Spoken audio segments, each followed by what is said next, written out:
Salam, hər vaxtınız xeyir olsun. Dəyərli həqiqət axtarışında olanlar. Həqiqət axtarışının bu bölümündə sizləri xoş gördük. Mən aparıcınız İlkin Əliyev, dəyərli dostumla, Hikmət qardaşımla bir yerdəyəm. Bu günlərim aktual bir məsələlərdən birinə toxunacağıq. Məsələ İsa əleyhissalamdır. Onun həqiqəti haqqında danışacağıq. Xristiyanlara görə İsa əleyhissalam çarmıxa çəkiləndən sonra öldü. Müsəlman düşüncəsinə görə İsa əleyhissalam çarmıxa çəkilən ərəfədə Allah onu qeybə çəkdi.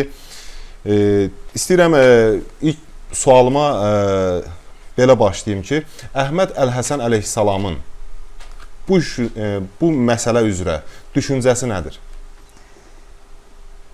Əvvəla hamını salamlayıram. Əhməd əleyhissalam İsa əleyhissalam bu məsələ ilə bağlı indiyə qədər tarixdə açıqlanmamış böyük bir sirri açıqlayıbdır.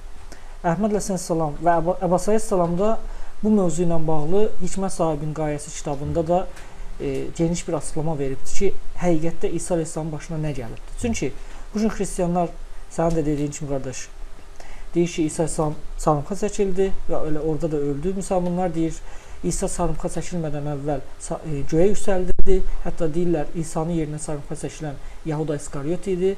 Amma bu gün Əhməd əleyhissalam və Abbas əleyhissalam bizə tamamilə fərqli bir mövzu açıqladı, fərqli bir həqiqət açıqladı ki, bu günə qədər insanlar bu məsələnin həqiqətini bilmirdilər. Əhməd əleyhissalam açıqladı ki, bəli, İsa əleyhissalam çarmıxa çəkilmədi. Amma İsa əleyhissalam müsəlmanların dediyi kimi də göyə yüksəldilmədi. Bəs yaxşı, Əhməd Əlhəsən əleyhissalam bu məsələlərin açıqlamasında nə buyurur?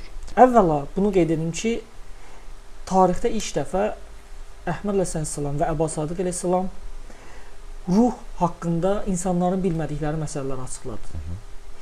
Və insanın ruhunun müəyyən proseslərdən keçdiyini açıqlayır ki, ruhun reinkarnasiyası barədə açıqlama verir, ruh köçü haqqında açıqlama verir, ruhun məsx, rəsx və fəsx olunması haqqında Hikmət sahibinin qayəsi kitabında da açıqlamalar verir. Və Əhməd əleyhissalam İsa əleyhissalamla bağlı İsa'nın ruhunun çarmıxa çəkilməmişdən əvvəl onun çarmıxını daşıyan Kirenalı Simonun bədəninə keçdiyini qeyd elədi. Və bu bizim elmi dillə bildiyimiz ruh köçü məsələsidir. Ona görə də tarix boyu bu məsələ insanlara gizli qaldı. Çarmıxa çəkilən İsa deyildi, amma həmin bədən idi. Amma ruh İsa'nın ruhu deyildi. İsa'nın ruhu isə başqa bir bədənə keçərək öz fəaliyyətinə davam etdi. Sən deyirsən ki, İsa əleyhissalam çarmıxa çəkilmədən öncə ruh köçü eləyərək başqa bir cisimdə təcəlli etdi.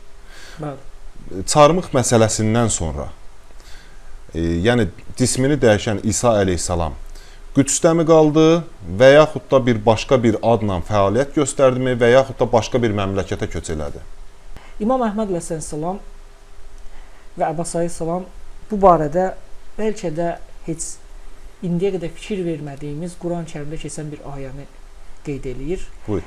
Düzdür, bu barədə hətta həm bizim müqəddəs kitabdakı, Bibliyadakı İncillərdə, həm də gizli qnostik İncillərdə də məlumatlar var. İsa'nın çarmıxa çəkilmə hadisəsindən sonrakı yaşamı və baş verən hadisələrlə bağlı.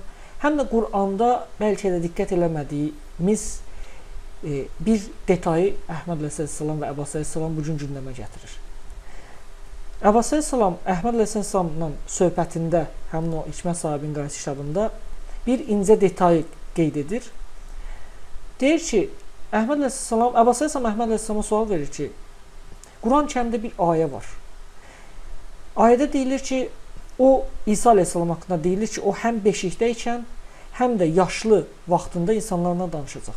Beşikdə ikən danışmasını hamı bir möcüzə olaraq, hamı bunu belə deyək də dilə gətirir, qeyd eləyir, vurğulayır.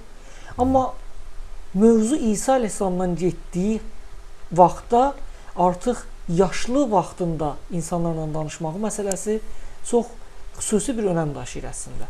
Və Quran-Kərim əslində bəlkə də heç kimin diqqət etmədiyi, amma çox önəmli bir sirri ortaya çıxartmış olur bu işarə ilə. Yaşlı sözü ərəbcədə orada kahil olaraq keçir. Kahil də ərəbcə bilənlər bilir ki, 65-75 yaş aralığındakı kişilərə deyilir. Kahil deyilir. Bizim dildə yaşlı deyirik ona. Və diqqət olunması məqam budur ki, ortaya bir sual çıxır. Qurani-Kərim niyə İsa əleyhissalam haqqında yaşlı vaxtında danışacaq deyir insanlarla? İsa bəyəm 33 yaşında öldürülmədimi xristianların dediyi kimi və ya müsəlmanların dediyi kimi göyə yüksəldilmədimi? Bəli. Demək ki, burada insanların bilmədiyi bir sir var və həqiqət budur ki, əslində diqqət eləsək, qnostik İncillər xüsusən və hətta bu gün əlimizdə olan Bibliya bu mövzunu üstü örtülü şəkildə açıqlayır. Və Əhməd əleyhissalam və Əbu Sadiq əleyhissalam bu müqəddəs kitablardakı puzzleları bir araya gətirərək böyük bir sirrin üstünü açır. Yəni Əhməd əleyhissalam və Əbu Sadiq dediyi bu məsələ həqiqətdə kitablarda olan məsələdir. Sadəcə indiyə qədər heç kimin elmi çatmayıb ki, bu məsələni bu şəkildə aşkarlasın, ortaya qoysun. Bir şey də demək istəyirəm, soruşmaq istəyirəm, maraqlıdır. Bax, insanlardan gizlədilən bir həqiqət var ki, ümumiyyətcə Adəmdən Xatəmə gizlədilmə mövzusu çox aktual mövzudur. Baxın, İsa əleyhissalamın missiyasını çarmıqla bitdiyin hər kəs deyir, amma burada bir müəmma var, gizlədilmə var. Məqsəd nə idi ki, bax, bu müəmmanı ortalığa çıxardıb insanlarda çaşqınlıq yaratdılar? Əslində Allah çaşqınlıq yaratmadı əslində. Əslində insanlar özlərini çox elə kör quyuya atdılar. Nə mənada? İnsanlar əməlsiz alimlər, o dövrün əməlsiz Yəhudi alimlərinin arxasınca getdilər və bildiyimiz kimi o dövrdə İsa əleyhissalam Yəhudilərə göndərmiş son peyğəmbər idi. Və bu o demək idi ki, İsa əleyhissalam Yəhudilər üçün son şans idi və onların qurtarıcıları idi. Amma onlar nə etdilər? Öz qurtarıcılarının Məsihi çarmıxa çəkməyə çalışdılar və onlar öz aləmlərində onu çarmıxa çəkdilər. Amma Allahın da bir planı var idi. Allahın planı bu idi ki, İsa əleyhissalam Allahla insanlar arasında yeni bir əhd bağlamaq üçün gəlmişdi. 5-ci əhdi gətirmişdi. Amma İsa əleyhissalam Yəhudilərlə bir əhd bağlamadı. Amma bir əhd bağlanmalı idi, çünki artıq İsa əleyhissalam əhd peyğəmbərlərindən biridir. İnsanların bilmədiyi həqiqət budur ki, burada İsa əleyhissalam Yəhudilər artıq onu çarmıxa çəkməyi qərarlaşdırdıqda və onu çarmıxa çəkilmək üçün aparanda İsa'nın ruhu başqa bədənə keçdi dedik və 40 gün boyunca Yerusəlimdə, biz indi başqa adı ilə isə Qüdüsdə olduqdan sonra, orada dolaşdıqdan sonra başqa bədənlərdə, fərqli bədənlərdə, hətta İncillərdə keçir ki, öz həvarilərlə gəlir, danışır və həvarilər onu tanımır, sonradan özünü tanıdır. Ondan sonra gedir İraqa, ki, bu da bilinməyən bir məsələdir. İraqa gedir, ərəblərlə 5-ci əhdi bağlayır. İstəyirəm bir sual verim. Mən istəyirəm ki, sən açıqlayasan ki, bu tamaşaçılar üçün də maraqlı olacaq ki, bu haqda bir mənbə varmı ki? Bu haqda mənbə İmam Sadiq əleyhissalamın bir hədisində keçir ki, çox adam anlamır o. Demək olar, heç kimin qədər anlamır bu hədisi. Hədisdə deyilir ki, İmam Sadiq əleyhissalam buyurur ki, İsa əleyhissalam öz qövmünə, öz cəmaatına bir şey dedi. Və qövmü onun dediyi şeyi qaldıra bilmədi və ona qarşı üsyan etdi. Tigritdə İsa'ya qarşı üsyan edirlər və İsa da onlara qarşı qılınc qaldırıb onları öldürdü. Buradan ortaya sual çıxır. İmam Sadiq əleyhissalam Tigritin adını çəkir burada. Tigrit İraq şəhərində, İraqda yerləşən bir şəhərdir. İsa əleyhissalam Tigritdə nə işi var idi? Sual çıxır. Çox maraqlı. Və Əhməd əleyhissalam bu gün bu müəmmanın üstünü açdı əslində və buyurdu ki, İsa əleyhissalam həqiqətdə başqa bir adla və bədən dəyişdirərək İraqın bugünkü bildiyimiz Tigris şəhərinə yola düşdü. Adın yəni açıqlaması varmı ki, hansı adla fəaliyyət göstərdi? Əslində tarixi mənbələr müxtəlif adlar deyir və o adlardan üçü bu gün daha çox məşhurdur. Thomas Aday Didymus olaraq keçir.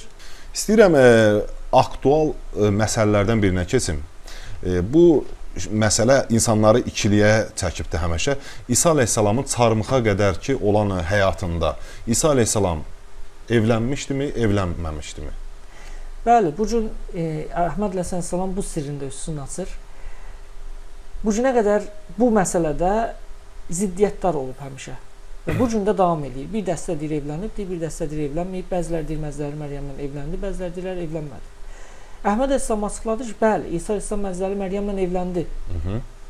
Və bu evlilik çarmıqdan əvvəl oldu. Çarmıqa çəkilməsindən əvvəl oldu. Bəli, qısa müddət əvvəl. Və maraqlı fakt budur ki, İsa'nın çarmıxa çəkilmə hadisəsindən sonra ki, əslində İsa'nı çəkmədilər, İsa'nın bənzərini çəkdilər çarmıxa. Bu arada İsa Əleyhisselamın bənzəri çarmıxa çəkilən İsa'dan əvvəl yaşamış bir peyğəmbərlərdən biri idi ki, Əhməd Əleyhisselam bu gün açıqladı ki, o Yusif peyğəmbər idi. Yusif peyğəmbər. Bəli. Və bu gün də bildiyimiz Əba Sadiq Əleyhisselam, Əba Sadiq Abdullah Haşim Əleyhisselamdır, Ali Məhəmmədin qaimidir. Nə gözəl. Və hətta bunun sayəsində, o çarmıxa çəkilmə fədakarlığı sayəsində İsa'nın məqamı olan Mehdilik məqamına yüksəldi Əba Sadiq Əleyhisselam o dövrdə. Və Əhməd Əleyhisselam buyurur ki, İsa Əleyhisselam həvarilərindən heç kim çarmıxa çəkmə hadisəsindən sonra İsa'nın yanında qalmadı. Sadəcə Məzdəli Məryəm sona qədər onunla bir yerdə qaldı və İsa Əleyhisselam özü ilə birlikdə onu da Tigritə apardı. Hətta insanların bilmədiyi sirlərdən biri də budur ki, İsa Əleyhisselamla Məzdəli Məryəmin bir oğlan övladı oldu. Hətta övladları da oldu. Bəli, hətta oğlan övladları da oldu və o bu gün belə deyək, tarixdə izi qalmış manixeizm cərəyanının, manixeizm dininin banisi olan Mani Əleyhisselam. Üzr istəyirəm. Burada araşdıran insanlar bilirlər ki, Mani Əleyhisselam İsa Əleyhisselamdan 240 il əvvəl yaşayıb. Necə olur ki, atası İsa Əleyhisselam olur? İş arasındadır ki, bir dənə də faktı Əhməd Əleyhisselam açıqlayır ki, burada yeri gəlmişsə onu da deyim ki, diqqət edirsənsə, İsa Əleyhisselamın məsələsi gizli faktlarla doludur ki, bu gün hamısını bir-bir Əhməd Əleyhisselam açıqlayır.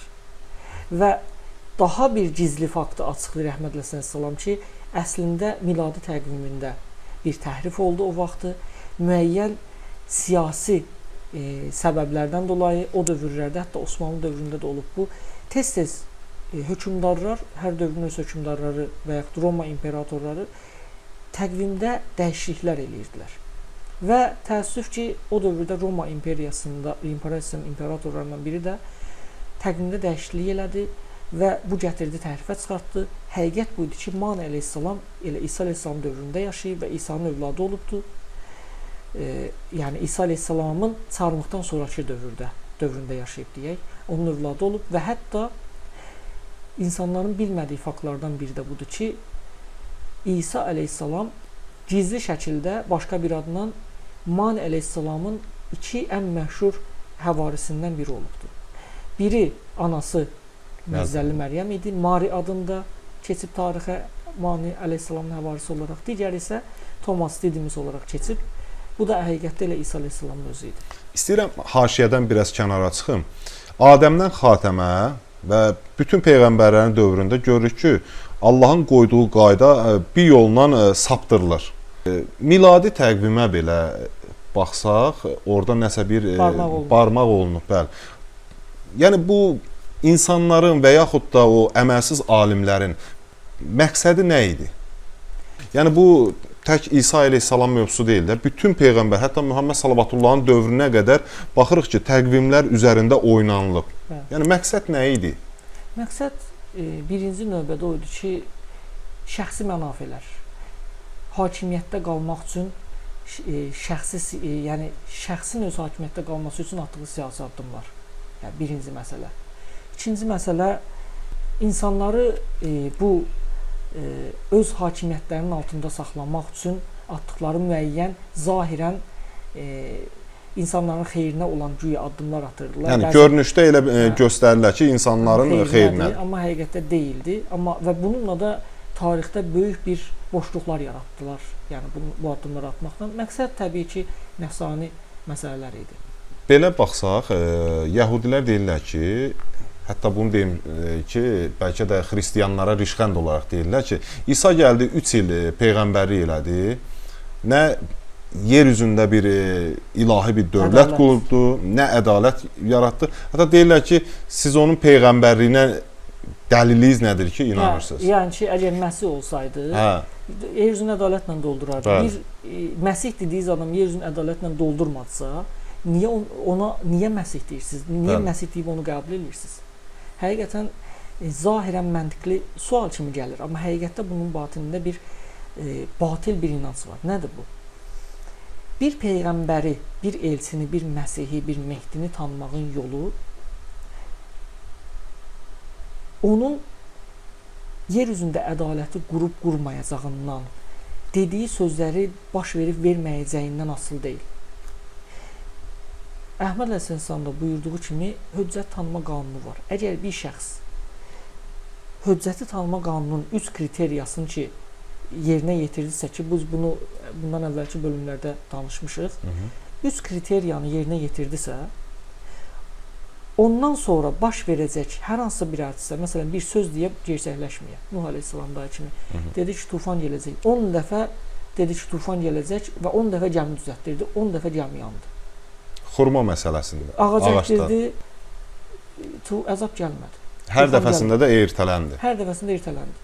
Və hər dəfəsində də bir dəstə onu tərk elədi ki, sən əgər doğru danışan olsaydın, dediyin əzab gələrdi, sən yalancısın. Onda belə çıxır ki, Allah həqiqi pak möminləri ortaya çıxartmaqda, yəni israr eləyirdi. Yəni Allahın buyurduğudur ki, mən höccəti tanımaq üçün bir qayda qoymuşam.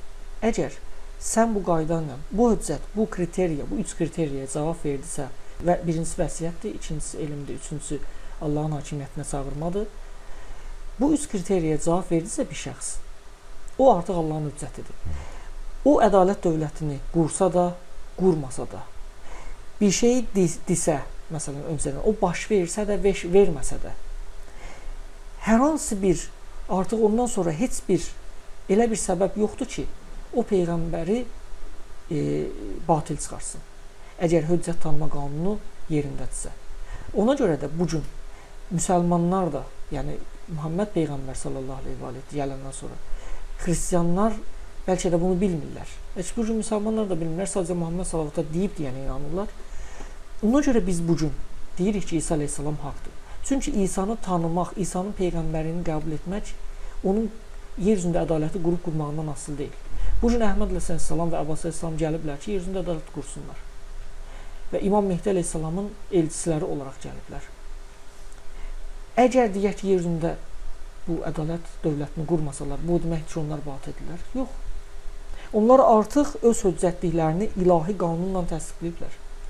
Mən istəyirəm bir ilahi ədalət dövlətindən söz açdın. İstəyirəm bu haqda qısa səndən bir fikir alım. Hər bir höccət Adəmdən xatəmə dediyimiz kimi ilahi bir missiya ilə gəlmişdi. Və o ilahi bir missiyanın içində ilahi ədalət dövlətini qurma missiyası da var idi. Ən böyük missiyalar zaten. Bəli, ən böyük missiyaları o idi.